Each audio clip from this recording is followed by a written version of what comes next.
UPK historian teaches real black history. Part 2. I ain't letting you off the hook just yet. How did Christ and Mary go from looking like this to looking like this? How do you go from looking like this to looking like this? Now let's go further.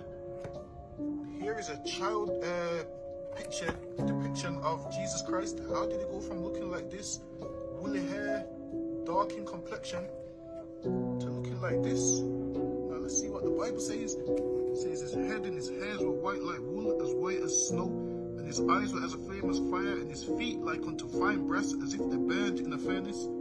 Now this man here, he don't have woolly textured hair, and he don't look like he burned in a furnace. Which one looks more like what we just read out of the Bible? This one or this one right here?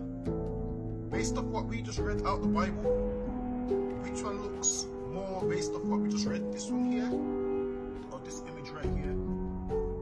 Or this image. Now let's read it again.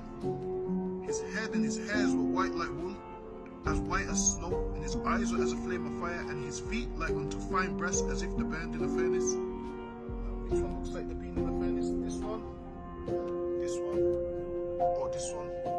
What complexion would you be if you was burned in anything? So why don't we see these images when they show us Jesus Christ? Why don't they show us this? But instead they will show us this.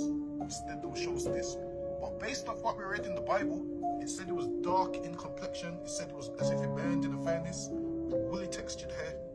Shalom. For more history, tune in every Wednesday 7 to 9 p.m. for the history class. Also stay tuned for an upcoming history series by Officer Dangobar.